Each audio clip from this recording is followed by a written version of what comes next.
Oonan's Perturbations. Chapter 2. No Escape from the Encore, written by Ryszard Haia. "It's impossible," Oonan muttered to himself, smashing yet another head. "You just can't break free from the past. I wanted to sing. I had all the qualities, a strong voice, mighty lungs, and a presence that commands respect. But no, it's impossible. The past will always catch up with you." He voiced this last bit directly to the thug standing before him, right before he erased the man's face from his skull with what could only be called a rubber eraser punch. How did it come to this? He had been on the right path. Truly he had. Then, well, he'd started meandering, left the main road. And as everyone knows, one must never stray from the main road. The moment you do, misfortune lies in wait. Dark, overgrown forest paths are no place for peaceful travelers.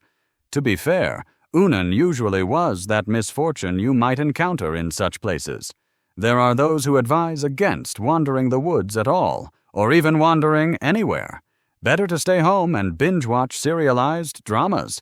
But in Oonan's era, an indeterminate age of barbarism, people were the dramas, R-rated no less, and often they had no choice in the matter.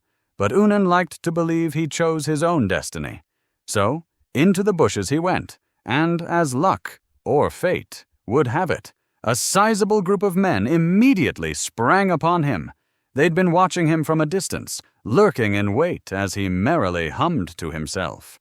He'd wandered straight into their hideout. Why? Who knows? Perhaps he needed something urgently from those particular bushes. There were about 20 of them. From afar, Oonan probably looked smaller. Up close, that illusion vanished quickly, and the bandits, spoiled by easy prey, had long since lost their sense of self-preservation. It had simply been too long since anyone had given them a proper thrashing. But as the saying goes, what's delayed is not denied, and so they finally met their overdue fate. At first, nothing seemed out of the ordinary. Oonan didn't want to fight. He didn't want to kill anyone today. Seeing them, he cried out in genuine horror at the thought of having to kill again. "Please, leave me be, good people." Alas, they were neither good nor perceptive, and tragically misread the source of his fear. They charged him, armed to the teeth. Oonan, ever the hopeful idealist, tried to calm them with a song, naively thinking that culture might soften their manners. It did not. The first notes that rumbled from his chest drove them into a white-hot frenzy. "He's a sorcerer!" their leader howled. "He's trying to enchant us with that horrible voice." He drew his sword, but that was the last action of his life. Oonan sighed heavily. "I really didn't want this," he muttered again, and broke into another attempt at a hymn of peace. But the remaining bandits howled too, out of sheer despair.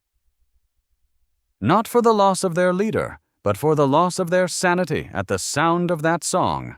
Resigned to their grim fate, they hurled themselves at Oonan's sword, preferring death over the torment of his singing. Never before had they heard anything so horrifying. In the end, Oonan gripped his massive sword in both hands and spun it overhead, a deadly windmill of iron. The last of the bandits fled in blind panic, kicking up little clouds of dust as they scattered. When the dust settled, Oonan noticed they'd left behind some of their possessions in their hurry. A tidy little shield in decent condition, a beautifully ornamented oversized dagger, and a pouch jingling with copper coins. It was always the same. He was beginning to feel like a highwayman. Every time someone attacked him to rob him, they ended up leaving him their belongings. A little farther off, under a tree, something caught his eye, a mysterious, human-sized bundle wrapped in cloth. And it was moving, making the most inhuman sounds.